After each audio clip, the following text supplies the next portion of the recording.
നമസ്തേ, ഞാൻ ഡോക്ടർ ദീപ.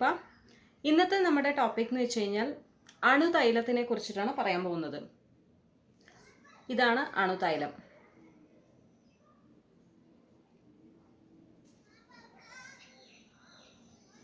അപ്പോൾ എന്തൊക്കെയാണ് ഇതിൻ്റെ ബെനിഫിറ്റ്സ് എന്ന് നോക്കാം.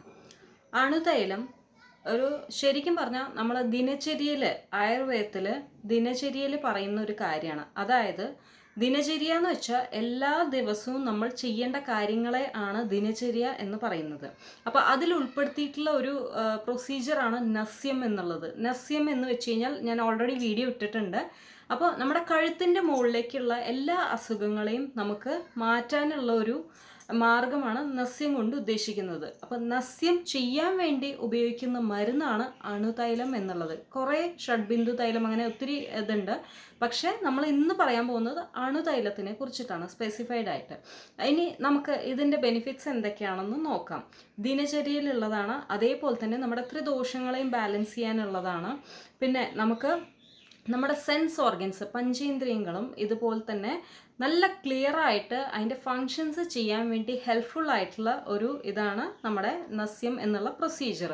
അതേപോലെ തന്നെ ഊർധ്വ ജത്രുഗത വികാരാസ്, അതായത് നമുക്ക് കഴുത്തിന് മുകളിലേക്കുള്ള എല്ലാ അസുഖങ്ങൾക്കും ഉള്ള ഒരു പരിഹാരം തന്നെയാണ് നമ്മുടെ അണുതൈലം എന്ന് പറയുന്നത്. ഇനി ഈ ഊർധ്വ ജത്രുഗത വികാരാസ് എന്ന് പറയുമ്പോൾ തന്നെ നമുക്ക് മെയിനായിട്ട് നമുക്ക് തലമുടിയിൽ നമുക്ക് അകാല നര, മുടി പൊഴിച്ചിൽ, അതുപോലെ തന്നെ ആ മുടിയുടെ റൂട്ട് നമുക്ക് ബലമില്ലാത്ത ഒരവസ്ഥ, അതൊക്കെ മാറ്റാൻ വേണ്ടി ഒത്തിരി ഹെൽപ്ഫുള്ളാണ്. ചില ആൾക്കാർ പറയാറുണ്ടല്ലേ, നമ്മുടെ മുടി ഭയങ്കര വീക്കാണ്, അതിൻ്റെ റൂട്ട് ഭയങ്കര വീക്കാന്നുള്ളത്. അപ്പോൾ അതിന് വേണ്ടിയിട്ട് ഇത് വളരെ ഹെൽപ്ഫുള്ളാണ്. നമ്മൾ ഡെയിലി രാവിലെ എഴുന്നേറ്റിട്ട് നമ്മൾ ഈ നസ്യം ചെയ്യുകയാണെങ്കിൽ നല്ല വ്യത്യാസം ഉണ്ടാവും. അതേപോലെ കണ്ണിന് നമുക്ക് ക്ലാരിറ്റി, ഇപ്പോൾ പ്രത്യേകിച്ച് ഇതുപോലെ തന്നെ കുട്ടികൾ ഓൺലൈനിലൊക്കെ പഠിച്ചുകൊണ്ടിരിക്കുന്ന സമയമാണ്. പിന്നെ കുറേ ആൾക്കാർ IT പ്രൊഫഷനും എപ്പോഴും കമ്പ്യൂട്ടർ മൊബൈൽ നോക്കുന്ന ആൾക്കാർക്കായാലും കണ്ണിൻ്റെ ക്ലാരിറ്റി കുറവ്, അല്ലെങ്കിൽ തലവേദന, എന്നും തലവേദന, അകാരണമായിട്ടുള്ള തലവേദന, അല്ലെങ്കിൽ കാഴ്ച കുറവ്, അതേപോലെ തന്നെ കണ്ണൊക്കെ ഇടയ്ക്ക് ഇങ്ങനെ മിടിക്കാറുണ്ട് അല്ലേ ചില ആൾക്കാർക്ക്. കണ്ണോ അതുപോലെ ചില വിരലോ, അല്ലെങ്കിൽ ചിലപ്പോൾ ഇങ്ങനെ നമ്മൾ ഇങ്ങനെ മിടിച്ചുകൊണ്ടിരിക്കും ഇങ്ങനെ അകാരണമായിട്ട്. അതിനൊക്കെ വളരെ ഹെൽപ്ഫുള്ളാണ്. അതേപോലെ തന്നെ മൂക്കിൻ്റെ കാര്യം എടുത്തു കഴിഞ്ഞാൽ അലർജിക് റൈനൈറ്റിസ് എന്ന് വെച്ചാൽ കാലത്ത് എഴുന്നേറ്റ പാടെ ഭയങ്കരമായിട്ട് തുമ്മൽ വരിക, അതിൻ്റെ കൂടെ തന്നെ മൂക്കിൽ നിന്ന് ധാരധാരയെ വെള്ളം ഒഴുകുക, അതേപോലെ തന്നെ കണ്ണിൽ ചൊറിച്ചിൽ, മുഖത്തിൻ്റെ ഈ ഭാഗത്തൊക്കെ ഭയങ്കര ചൊറിച്ചിൽ, അങ്ങനെയൊക്കെ ഉണ്ടാവുക. അങ്ങനെ ഉള്ള ഒരു അലർജിക് റൈനൈറ്റിസ് പോലത്തെ കണ്ടീഷൻസിലും, അതേപോലെ സൈനസൈറ്റിസ്, ഇവിടെയൊക്കെ വേദന, നല്ലോണം വേദന ഉണ്ടാവുക. അതേപോലെ നമുക്ക് ഭയങ്കര തലഭാരം, തല കുനിക്കാൻ പറ്റാത്ത അവസ്ഥ, തലയിൽ ഭയങ്കര വേദന, അതേപോലെ നമുക്ക് സ്മെല്ല് സെൻസേഷൻ കുറവ്, എല്ലാവരിലും ഉള്ള പോലെ ഇല്ല, അങ്ങനത്തെ ഒരു ഇത്. അല്ലെങ്കിൽ നമുക്ക് മൂക്കിൽ ചില ആൾക്കാരിൽ നമ്മൾ പോളിപ്പ് ഒക്കെ കാണാറുണ്ട്. അപ്പോൾ അങ്ങനെയുള്ള കണ്ടീഷൻസ്, അല്ലെങ്കിൽ നമുക്ക് ശ്വാസം എടുക്കാനുള്ള ബുദ്ധിമുട്ട്, ഇങ്ങനെയുള്ളതിനൊക്കെ നമുക്ക് ഇത് അണുതൈലം വളരെ ബെനിഫിഷ്യലാണ്. ഇനി ചെവിയുടെ കാര്യം എടുക്കുകയാണെങ്കിൽ ചെവിയിൽ നമുക്ക് ടിനിറ്റസ് പോലത്തെ കണ്ടീഷൻ, അതായത് എപ്പോഴും ബെല്ലടിക്കുന്ന പോലത്തെ ഒച്ച കേട്ടുകൊണ്ടിരിക്കുക, അല്ലെങ്കിൽ നമുക്ക് തൊണ്ട സംബന്ധമായിട്ടുള്ള ബുദ്ധിമുട്ടുകൾ, ത്രോട്ട് ഇൻഫെക്ഷൻസ് ആയാലും ഇതിനുമൊക്കെ വളരെ ഹെൽപ്ഫുള്ളാണ്.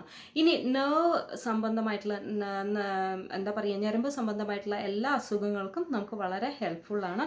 സ്ട്രെസ്സ് കൂടുതലുള്ളവർക്ക്, ഉറങ്ങാൻ ബുദ്ധിമുട്ടുള്ളവർക്കും, തല ഭയങ്കര ഭാരം അല്ലെങ്കിൽ മൈഗ്രെയിൻ പോലത്തെ അസുഖങ്ങളുള്ളവർക്കും വളരെ ഹെൽപ്ഫുള്ളാണ്. മെമ്മറി, നമുക്ക് ഓർമ്മശക്തി കുറയുക, ടെൻഷൻ കൂടുക, സ്ട്രെസ് ഉണ്ട്, അങ്ങനെയൊക്കെ ഉള്ളവർക്ക് ഇത് എല്ലാ ദിവസവും ചെയ്യാവുന്നതാണ്.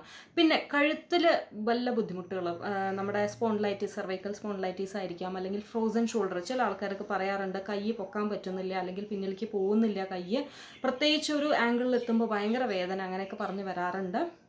അതേപോലെ തന്നെ അൾഷിമേഴ്സ് പോലത്തെ അസുഖങ്ങൾ, ഫേഷ്യൽ പാരാലിസിസ് വന്നവർക്കും ഒക്കെ ഇത് വളരെ ഹെൽപ്ഫുള്ളാണ്. ശരിക്കും എന്താണ് ചെയ്യുന്നതെന്ന് വെച്ച് കഴിഞ്ഞാൽ നമ്മൾ അതുപോലെ പ്രത്യേകിച്ച് ഒരു കാര്യം എടുത്ത് പറയാനുള്ളത്, രാത്രി ഉറങ്ങുന്ന സമയത്തുള്ള കൂർക്കം വലി കാരണം ഉറങ്ങുന്ന ആൾക്കാർക്കും ബുദ്ധിമുട്ട് ഉണ്ടാവാറുണ്ട്, അടുത്തുള്ളവർക്കും ബുദ്ധിമുട്ടുണ്ടാവാറുണ്ട്. ആ അസുഖത്തിനും വളരെ ഹെൽപ്ഫുള്ളാണ്.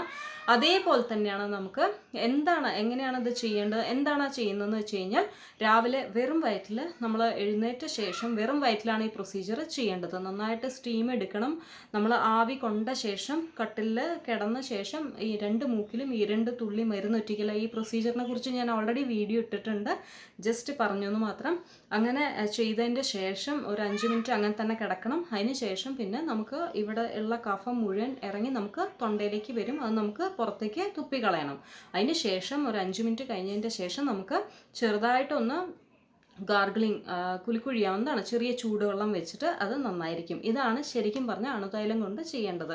അപ്പോൾ എല്ലാവരും കാലത്ത് ചെയ്യുക. ഇനി ഒരുപാട് ബുദ്ധിമുട്ടുള്ളവർക്ക് രാത്രിയും കൂടി ചെയ്യാവുന്നതാണ്. അപ്പോൾ ഇതൊക്കെയാണ് ഇതിൻ്റെ കാര്യങ്ങൾ.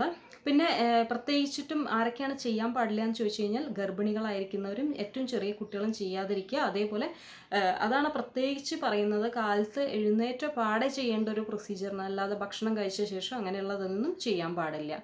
അപ്പോൾ ഇതൊക്കെയാണ് നസ്യത്തിനെ കുറിച്ചുള്ള ഡീറ്റെയിൽസ്. അപ്പോൾ ഷെയർ ചെയ്യുക, സബ്സ്ക്രൈബ് ചെയ്യുക. താങ്ക്